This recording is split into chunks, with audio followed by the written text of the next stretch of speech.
Vous êtes sur Midi 1 et soyez les bienvenus dans ce nouveau numéro de l'invité de la rédaction. Le 12 septembre dernier a été installée au Sénégal la 14e législature. Il s'agit de 165 députés issus des législatives du 31 juillet dernier. Le pays franchit ainsi une nouvelle étape avec l'entrée en fonction de la plus grande proportion de femmes parlementaires jamais atteinte en Afrique de l'Ouest. Plus de 44% des sièges de l'Assemblée nationale sont occupés par des femmes, soit la plus forte proportion de tous les pays de la région. Toutefois, le réseau national de veille et d'alerte et RNVA pour le respect effectif de la parité dans les institutions électives et semi-électives interpelle les nouveaux députés pour le respect strict de la loi tel que stipulé par son décret d'application pour le respect de la loi et la participation des hommes et des femmes aux instances de décision. Pour en parler, nous sommes avec Madame Roguiatou Gassama, présidente nationale du Conseil sénégalais des femmes. Merci d'avoir répondu présent à notre invitation. Merci Alexis pour l'invitation. Madame Gassama, vous aviez tenu juste avant l'installation de la 14e législature une rencontre au cours de laquelle vous avez interpellé quant au respect de la parité. Votre appel a-t-il été bien entendu ? Alors, est-ce que notre appel a été entendu? Oui, en partie et non. Parce que, pour le respect de la loi sur la parité, nous avions senti qu'il fallait interpeller. Donc, nous avons organisé une conférence de presse, fait une déclaration pour interpeller cette institution-là, puisque c'est la même institution qui a voté la loi sur la parité, pour que la loi soit respectée, qu'on ne retourne pas dans les dispositions qu'on a connues avec la 13e législature. C'est-à-dire que le président ne s'est pas considéré comme membre du bureau, donc celui qui suit, normalement, les textes disent qu'il doit être de sexe différent. Mais dans les commissions, les secrétaires élus, les questeurs, la loi a été respectée. Là où on a un problème, c'est au niveau du président et du premier vice-président. Voilà. Quelle lecture faites-vous de la configuration de l'actuelle législature, surtout pour ce qui est de la représentativité des femmes? Alors, nous avions enregistré 42,7% lors de la 13e législature et 44% pour cette fois-ci. Nous n'avons pas encore la parité, mais c'est une avancée. Une avancée pour la première fois. Nous avons atteint 44%. C'est encore d'autres combats qui nous attendent parce que ce que la loi dit, il faut qu'elle soit respectée, c'est-à-dire 50% d'hommes, 50% de femmes. Quelle lecture faites-vous de cette avancée?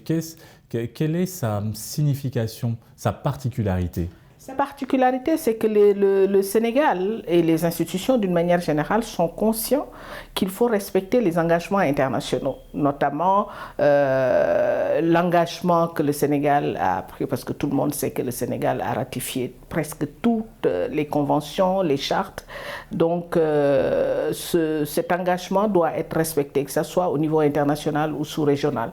L'autre particularité, c'est que le Sénégal s'est engagé depuis 2010, depuis 2007 d'ailleurs, pour que les femmes soient vraiment au même niveau que les hommes en termes de participation politique, mais également en termes d'accès des femmes aux instances de prise de décision. Donc ce processus a démarré au temps du président Ouad avec une volonté politique, application là avec le président Macky Sall. Je pense que cet engagement est un engagement fort qui fait que le Sénégal est quand même, entre guillemets, envié par d'autres institutions au niveau sous-régional, mais également au niveau international. Le combat que nous menons est un combat de démocratie, de respect des institutions, de respect des droits humains, et ce combat-là, il a démarré depuis des décennies par d'autres. Nous continuons ce combat, d'autres vont continuer également pour que vraiment les femmes puissent être dans ces institutions-là pour prendre en charge les problématiques des femmes, mais également les problématiques des hommes. Intéressant, un événement qui s'est passé durant l'installation de cette 14e législature. Alors, Aminata Touré, ancienne première ministre, tête de liste de la coalition au pouvoir lors des dernières législatives et députée, n'a finalement pas été choisie par sa coalition pour la présidence de l'Assemblée. C'est plutôt un homme, Dr Amadou Mame Diop. Une décision qui n'a pas été appréciée par la concernée en tant que militante des droits des femmes. Madame Gassama, quelle lecture faites-vous de cette situation? Alors, nous étions quand même assez frustrés par rapport à ce problème-là en tant que femmes, défenseurs des droits des femmes, défenseurs des droits humains d'une manière générale. Ce qu'on avait fait avant justement l'installation des députés le 12 septembre dernier, on avait fait une déclaration. Une déclaration suivie d'une conférence de presse, mais malheureusement la conférence n'a pas pu se tenir parce qu'il y avait ce jour-là une pluie avec des inondations partout à Dakar, c'était le 5 août. Mais la déclaration est passée pour sensibiliser l'institution sur le respect de la loi sur la parité, mais soutenir la candidature d'une femme. Ça aurait pu être une autre femme, quel que soit le bord politique ou syndical. Mais ce que nous soutenons, c'était la candidature d'une dame d'abord, et puis ensuite d'Aminata Touré, parce que c'est elle qui s'est positionnée dans cette posture-là. Et ce soutien, nous l'avons eu jusqu'au dernier moment, c'est-à-dire le jour de l'installation, on était à l'Assemblée, on pensait que ça allait passer, mais grande a été notre surprise de voir que cette dame, qui le mérite aussi, parce qu'elle a quand même beaucoup d'expérience, elle a occupé beaucoup de postes de responsabilité au Sénégal. Pour nous, c'est une question de respect de la loi que la même institution a votée.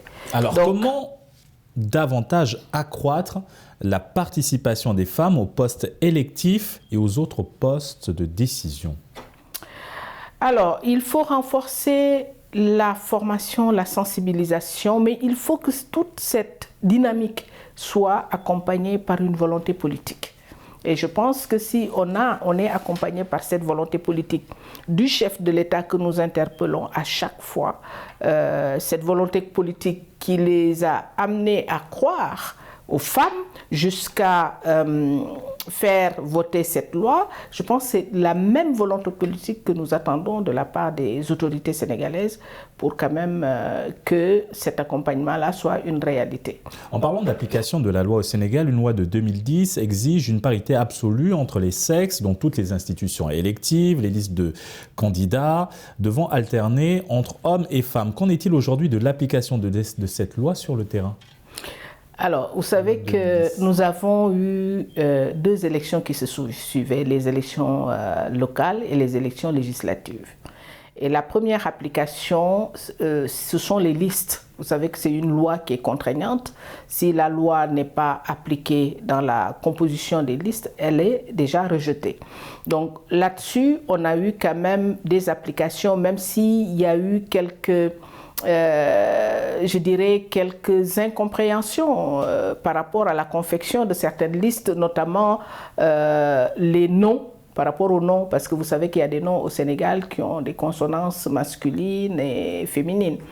Mais il y a également d'autres localités, 2 ou 3 localités qui n'ont pas voulu respecter la loi. Bon, au-delà de ça, je crois que l'application, c'est d'abord au niveau de la confection des listes.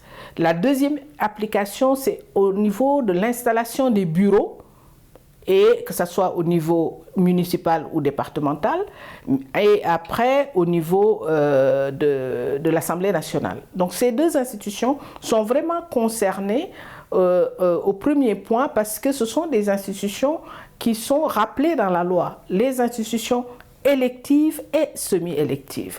Donc ces institutions respectent. D'autres ne l'ont pas fait quand on prend l'exemple des locales où certains bureaux ne l'ont pas fait. Nous avons porté justement des recours au niveau des cours d'appel et vous savez que ces bureaux ont été annulés. Mais nous lançons un appel parce que les bureaux ont été annulés par les cours d'appel, mais jusqu'à présent, ces bureaux ne sont pas repris. Là également, nous avons besoin de volonté politique. Ce n'est pas normal qu'on soit à un niveau où ce sont les institutions judiciaires qui prennent leurs responsabilités en disant que le non-respect de la loi sur la parité nous invite à annuler ces bureaux-là. Et pourquoi les bureaux ne sont pas repris? Ça, c'est une question. Donc, oui. Encore, et juste une dernière question avant de clore cet entretien, Madame Gassama. Le Sénégal se classe au 4e rang en Afrique et au 18e rang dans le monde pour la parité homme-femme au Parlement. Selon l'Union interparlementaire, une organisation basée à Genève, que pensez-vous de ce positionnement du Sénégal? C'est une très bonne chose. C'est une très bonne chose, une fierté au niveau national, mais au niveau continental également. Mais il faut continuer le combat. Vous êtes la présidente nationale du Conseil sénégalais des femmes, le COSEF. Et coordonnatrice du réseau de veille et d'alerte pour l'application de la loi sur la parité. Bien sûr. Merci. Et merci à vous d'avoir suivi cette émission. Très bonne suite des programmes sur Média.